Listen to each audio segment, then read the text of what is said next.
Seberapa besar sih kekayaan alam Indonesia itu? Sebesar Indonesia yang terbentang dari Sabang sampai Merauke, dari Miangas sampai Pulau Rote, yang menjadikan Indonesia negara kepulauan terbesar di dunia. Di dalamnya melimpah ruah hasil bumi dan lautnya. Apa aja sih Bu kekayaan laut kita?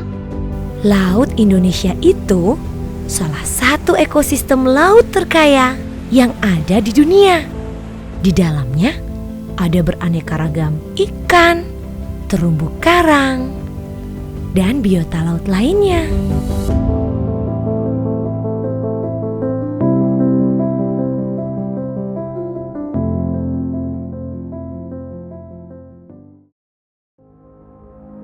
Lalu, gimana Bu mengolah hasil laut kita? Dahulu, di sebuah desa kecil di Gresik, ada seseorang yang pandai mengolah hasil laut. Dia anak sulung dari 8 bersaudara. Dari kecil, dia sudah dikenalkan dan diajari oleh bapaknya berdagang ikan. Sepulang sekolah, dia selalu membantu bapaknya berdagang ikan di pasar tepi sungai Bengawan Solo.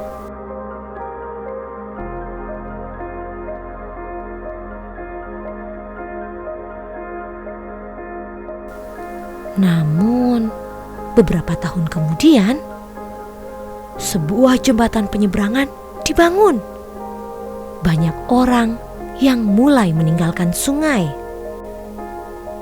Akibatnya, perdagangan di sungai pun menjadi sepi. Penjualan merosot sampai banyak sekali yang berhutang.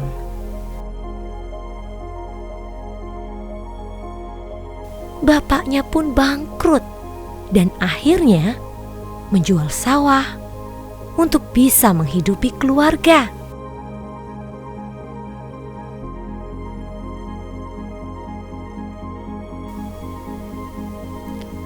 Demi membantu ekonomi keluarga, setiap pagi dia membantu ibunya berjualan bubur. Meskipun tak sampai hati melihat adik-adiknya sarapan bubur setiap hari, tapi dia belajar ikhlas menerima keadaan. Lalu, apa yang dia lakukan Bu? Apa dia masih bisa sekolah? Tentu saja sayang, karena baginya sekolah adalah yang utama. Dia masih bisa sekolah karena kegigihannya. Bahkan dia juga sempat menimba ilmu di pondok pesantren. Dia banyak mendapatkan ilmu agama dari sana. Semakin dia tumbuh dewasa, semakin besar tekadnya untuk mendapatkan pendidikan yang lebih tinggi. Dia tidak menyerah dengan kondisi keluarganya. Apapun dia lakukan untuk meningkatkan ekonomi keluarga. Tak peduli seberapa besar rintangannya. Hingga kemudian dia berhasil sekolah di SMA Negeri di Gresik. Di sana dia menjadi anak yang rajin dan pintar. Sampai pada suatu hari di penghujung SMA, dia mendapatkan kejutan yang luar biasa. Gurunya memberi kabar bahwa dia diterima berkuliah di IPB. Di mana itu Bu? IPB adalah Institut Pertanian Bogor, salah satu kampus terbaik di Indonesia. Tapi tempatnya jauh dari Gresik. Nih, coba lihat, aku di tempat Institut Pertanian Bogor. Wah, kamu kuliah di sawah nih. Paling-paling yang nyawa. Apa sih? Meskipun teman-temannya banyak yang mengejek, justru dia bertekad membuktikan bahwa dia kelak akan jadi orang sukses. Kemudian, dia pun pulang dengan sukacita. Tak sabar berbagi kabar gembira ini kepada kedua orang tuanya. Sesampainya di rumah, orang tuanya memang bangga, tapi mereka juga sedih karena tidak cukup uang untuk membiayai kuliah dan hidupnya selama di Bogor. Lalu, apa yang dia lakukan, Bu? Dia pun pergi menyendiri, berpikir, mencari cara untuk meyakinkan orang tuanya agar dia bisa berangkat ke Bogor. Sepulangnya dia ke rumah, dia melihat rumah bagian belakangnya sudah laku dijual ke tetangganya. Dan uang hasil penjualan rumah inilah yang diberikan orang tuanya untuk dia berkuliah di IPB.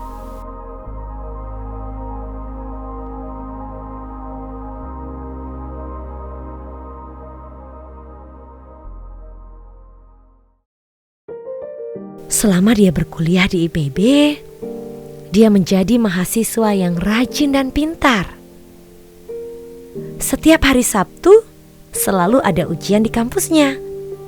Dan dia selalu masuk peringkat 10 besar dari ratusan mahasiswa yang berkuliah di sana.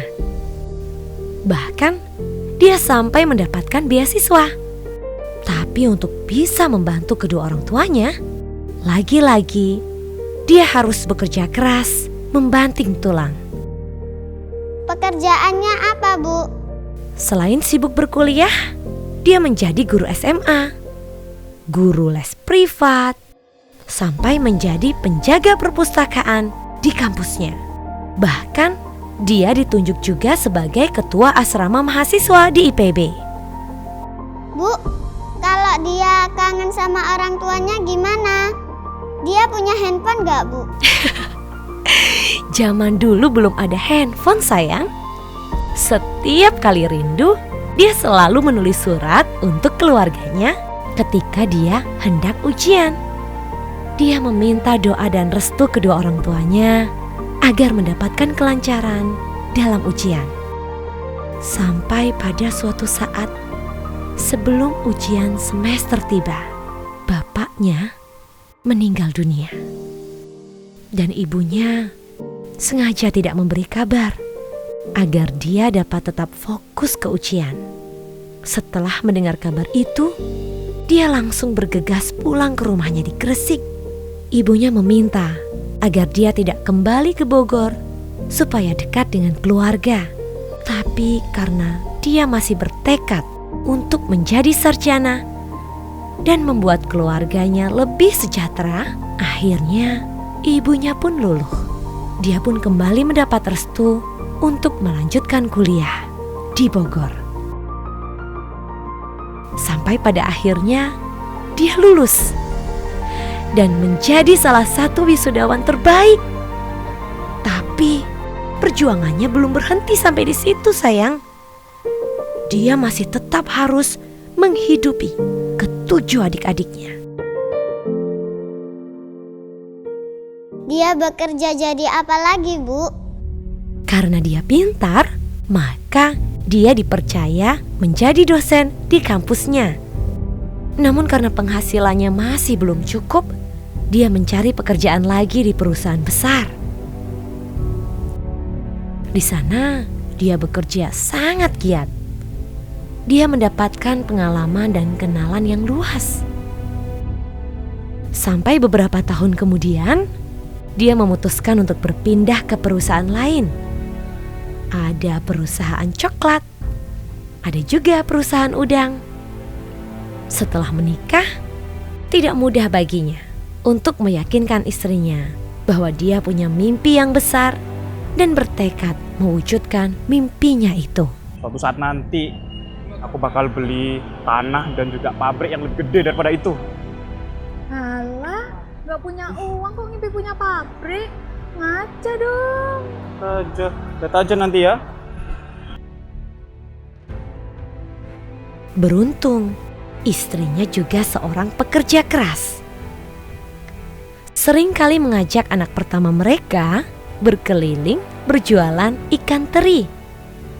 Dia semakin berpikir jauh ke depan, berpikir bagaimana menjadi pengusaha yang sukses dengan kekayaan laut yang melimpah ruah ini.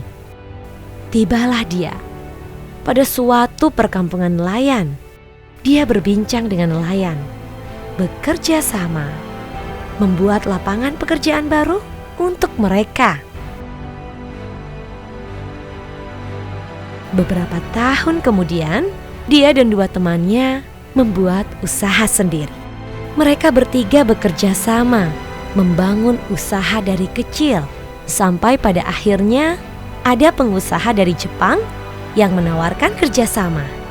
Pengusaha ini ingin membeli semua teri dari hasil tangkapan nelayan-nelayan mereka.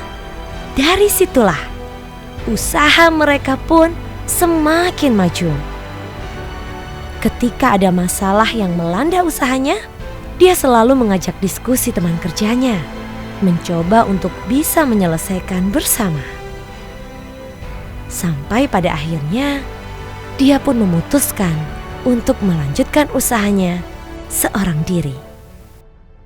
Apakah usahanya berhasil, Bu? Tentu saja, karena dia bekerja keras, pantang menyerah, dan pandai menjalin hubungan baik dengan sesama. Dia pun berhasil meresmikan perusahaannya pada tahun 1994. Dia membesarkan usahanya sampai ke luar negeri. Kehidupan ibu dan adik-adiknya pun jauh membaik. Dia mempunyai jiwa sosial yang sangat tinggi, sayang. Rasa kemanusiaannya melebihi orang-orang kebanyakan.